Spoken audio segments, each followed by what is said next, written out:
everyone, welcome to Studio Sunday. We hope you're enjoying your July 4th weekend and staying safe. Personally, as many of you know, I make sure to watch my favorite movie this weekend. What is it, honey? Independence Day. It is so good. If you haven't seen it, it's a 1996 version with Will Smith and... Bill Pullman. Yeah. And Jeff Goldblum. Yes. They're all so good. It's such a good movie. And I have a root beer float. So those are my big 4th of July traditions. I hope you have some too. It's super hot here and we're in the middle of a huge COVID spike. So we're staying home and I just run out to the grill, put it on, run back inside. It's too hot to be out there. Yeah. Not our favorite way to celebrate, but next year will be better. So, but I did get a stationary bike. So this week I may have to have another root beer float. This may be two this year. Now's your chance. That's right. Okay, what did you do this week? Well, I drew on these commissions that I took for Black Lives Matter. That auction, Gail Simone put this auction together on Twitter. It was wonderful. She did a great job of raising a lot of money.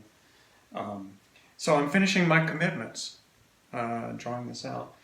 I think you showed those last week. Yeah, I drew the pencil for the guy, look. and then I've been working on the 1 minute later drawing for the other winner. Okay, and those will go out this week? Tomorrow. Oh, good. Okay, this week I worked on getting San Diego Comic-Con at home up and running. Mm-hmm. They're going to do an online convention like so many others have this year. Yeah. And it starts July 23rd. Terry, you have a pre-recorded panel on that day at 1 o'clock. Mm-hmm. So it's not live, but you can go on at 1 and see what he's up to. What else?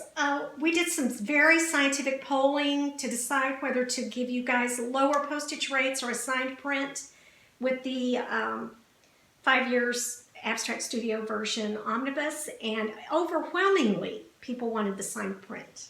I do. So that's what we're going to do, and we'll start accepting pre-orders for that version on Wednesday, July 15th. So we'll talk a little bit more about that next week. And we're getting a bit closer to announcing Terry's next project, which will be released in November. We should have everything nailed down by next week, so be sure to tune in for that as well. So yeah, the reason it'll be, I have to have the answer by next week is because I have to solicit it next week at Diamond for the November release. That's how far in advance they work. So you'll have had 6 months off from doing a series. Really? Yeah. It's been 6 months. Mm-hmm. By the time it may be more by the time that comes out. Oh, by November? Yeah. So watch for that. That's about it as far as what's going on in the studio. Yeah. It's been a quiet week, which has been kind of nice. So I guess we're ready for the hot seat. All right, let's bring it on. Okay. The first question has to do with art supplies, one of your favorite topics. Yeah. Does the type of paper you use really make a difference? I notice you draw issues on different paper than you use for sketching. Why is this? Well, it has to do with the pads that I buy. I buy the Strathmore 400 pads to do the story art. And the Strathmore 400 pad is the one that's brown. The 300 pad is yellow. So they're very easy to tell apart when you walk into the store and walk down the aisle. There's all the different yellow pads, all the different brown pads. But when it's time to do sketches, the Strathmore paper can be kind of, the white brightness level is a little bit down. And there's other brands. It's not a pure white? It's a pure, no, it's not a pure white. The brightness level, is down a little bit. And there are other pads, makers like, I don't know how to pronounce this word, it's German, Binfang. They have a brighter white color paper like this. Do you use that? I use them both, actually. This one is Strathmore, this one is Binfang. So, do they hold the pencil the same? They're a little bit different. This one has more tooth to it, and I can get more textures with my pencil if you want to do that. This one is extremely smooth, and it gives you very smooth grays. But you have to be careful because you can see a lot of pencil edging on your lines and things like that. It's a different way of drawing on a smooth plate page like that. So why do you use both?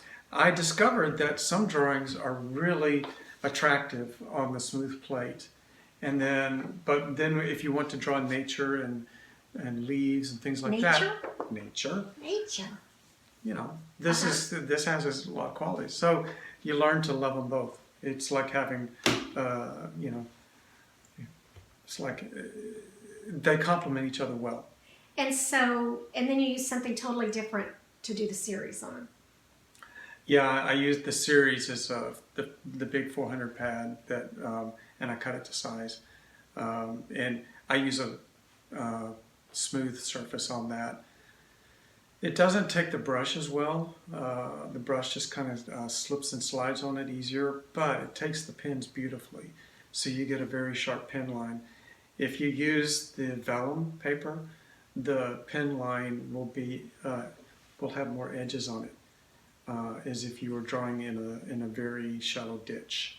So there's going to be little marks on the edges of the pen line.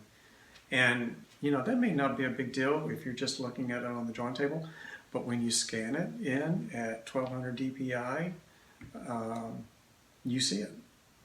So, and then when you look at your finished printed comic, you think, why is my line work not as sharp as, say, you know, the line work coming out of Image or Marvel, and you start looking at their specs, what they draw on, how high they scan, things like that, and you begin to realize, oh, those little details matter. So yeah, it does matter what paper you draw on, what pen you use, what you scan it at. But it all kind of works together. So you have a master plan. Like, I know when I start this drawing how I'm going to scan it. And the same with the other one. Oh. You think it's the whole process. If you're going in for this drawing here, you're going in for the whole routine, A to Z, you know, on that paper. This paper is another A to Z. Interesting. There's a lot to it, isn't it? There is. Okay, that was more than I thought it. That was more of an answer than I thought I was going to get. Okay, question 2. You tend to insert humor into your series, and it's always timed to lighten the story just at the right time. Have you ever considered doing a humorous series? No. No. It would be so crazy. You would be 17 again. I would be 17 again. I enjoy drawing humor stuff, but you know, humor is very divisive. Half the room doesn't think you're funny. So that's where you are with that. I do try to inject some levity just to show, not really to get the reader to laugh, but just to show that sometimes just to show that the character, like Kachu, is on top of the situation. If you're stressed out and can barely handle what's happening, there's no humor in the room. If you're 2 steps ahead of everybody, you have the brain capacity to make a quip, you know, to make a little remark. So it just kind of shows that where the character is in terms of handling the pressure of the moment, you know. People who are drowning in stress don't have a bit of humor in them. So it's just kind of a way to show who's strong in the room, who's not strong in the room, who's handling it, who can't handle it. Sometimes people crack and croak and make jokes when they can't handle it. But, you know, that's a different story. It just seems like it comes at the right time in your stories when you need to take a deep breath. Mm-hmm. You know, if something heavy has been going on, you put a little humor in there. It kind of gives you some relief from the story. It does. Have you ever been around somebody that has no sense of humor? You get tired of them after a while. You can only take them in short chunks. But if you want to be around a character in a comic book for a long time, They need to have more. They need to have more to them than always being on target and working Like on Batman? target. Batman, grimmer. I've never heard Batman make a joke. You know. You know now you're going to get a lot of people sending you jokes that Batman has told over the years. Here's all these pages Batman made a joke. But was it a dad joke? You know what I mean? Or was it really, really funny? I've never seen him make fun of a criminal, even though he has every right to. I've never seen him pants a criminal, you know, So, yeah, Batman's more mature than me, for sure. A lot of angst. There's nothing funny about Batman. And you know what? There's actually kind of a psychological reason for that. Winning isn't funny, and Batman is a winner. That saying comes from Charles Schulz, who made a living off of losers, mainly his character Charlie Brown. You're laughing at how he's struggling and unable to do anything. But if somebody's a major success story from birth to end, what do you laugh at? So, yeah, winning isn't funny. And so that's probably why people like Superman and Batman don't have a lot of jokes going on, because they're winning. Well, let's leave it at that. And if I was writing villains, you would write the Joker and the Riddler and the Penguin. You write these people who are laughable because they're losers, basically. I don't think you have to be a loser to be funny. I called the Joker a loser I don't on think Global you have to, TV just now. I don't think you have to be a loser to be funny. That's my last word, people. True. That's very true. Obama used to be very humorous at the microphone, and he's a winner. That's right. So yeah, you're right. Let's erase everything I just said. Okay. Now, do you have anything else to add, Mr. Moore? No, I've been drawing this, but for my lesson today, I'm going to talk about how to draw strong women. And you may think, oh, you mean somebody with shoulders? No, you can draw strong in the face, and in the attitude and in the posture. Strong starts here. People that don't, you may not think somebody's strong when you see them on sight and you talk to them for 5 minutes and think, that's the strongest person I've ever met. I'll show you how to draw that. Okay. Well, then that's it for me. I hope you guys have a great week, and we'll see you next Sunday. Stay safe and wear a mask. Yeah, meet me here. So today we're talking about drawing strong women, and I started drawing my typical attractive female face here, but I tried to give it the resolve that you look for in a strong person. The resolve being in the intensity of the eye. It's not there. This is laser focused. This person is paying attention, and that's one of the things that you look for. If you're strong, you are scoping out and understanding the situation so that you can handle it. There's also an implied strength in the set of the chin. The chin is, you can tell that the teeth are touching inside this mouth. The jaw is set forward. It's not slack. It's not open mouth. It's not flirting mouth. And then the rest of the features, in terms of like what's happening with the eyebrows and is a nostril flaring or anything like that, we look for all those little signs in people's faces and they all tell us little things, you know, and that gets into reading body language, which is a chapter in my new How to Draw book. So basically what I was looking for there was that, I guess that intense gaze at something. This is the same gaze you find on a wolf or a tiger when they're watching something in the grass. That's how predators look at prey, when they're just watching them, not when they're about to attack. just watching the situation and deciding what to do about it. So, if nothing else, let's just agree that that is not the look of someone who is overwhelmed and afraid. That's not what you draw when you want to show fear or surrender. While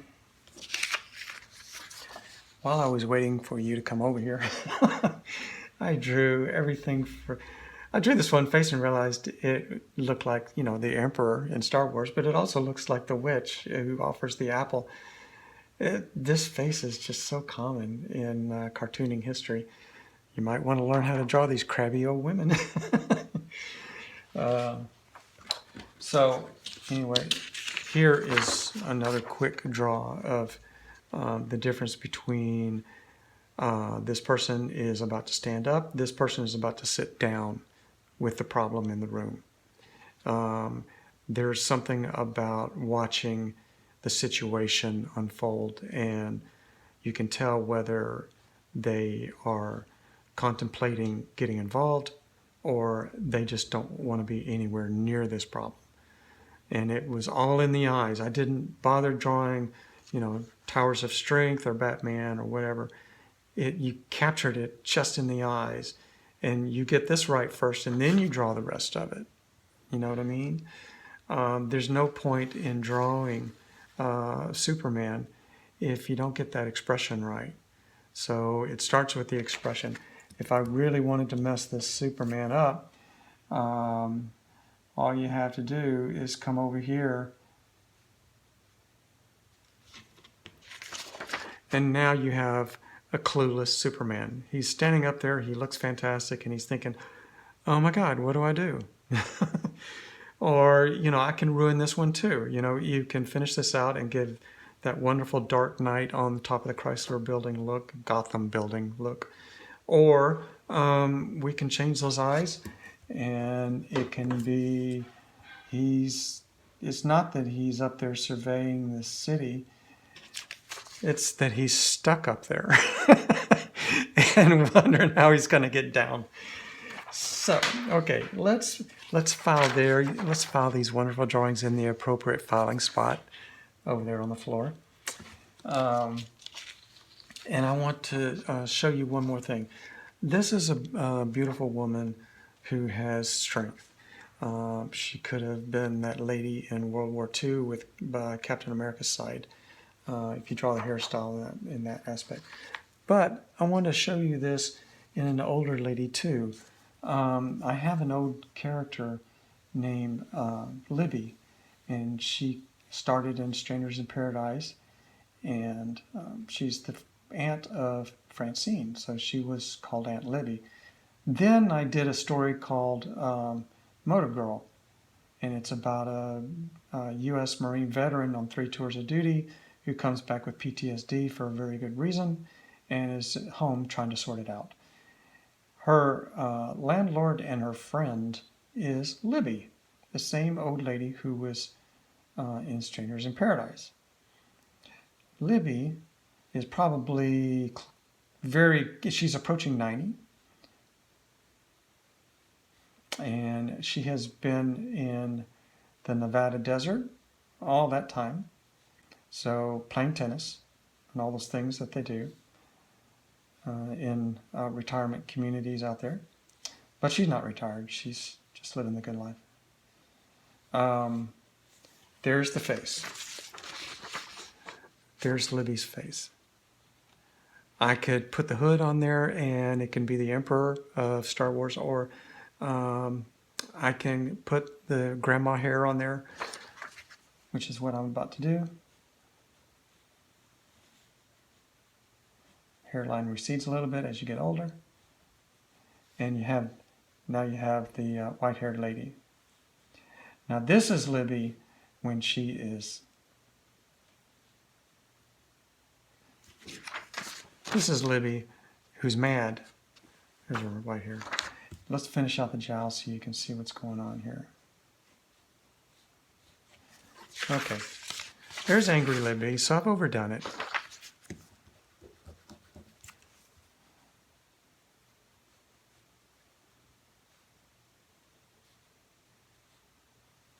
Let's take a little intensity off of the eyebrows there. They can be a little straighter and not so furrowed, browed. And now you have determined Libby, or proud Libby. This is the face that the general makes when they finally figure out how to get the shields down on the UFOs in Independence Day. He says, spread the news around the world. Tell them how to bring those sons of bitches down. He has that, that set in his jaw. And he has that intensity in his eye. But he's not, making a face. He's just intense and proud at the moment. And confident. That is a confident look. I can get the same strong lady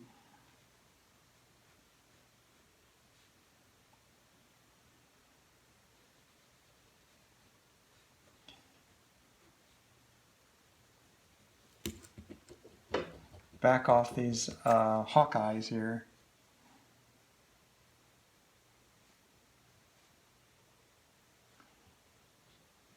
Just bring the eyebrows up a little bit.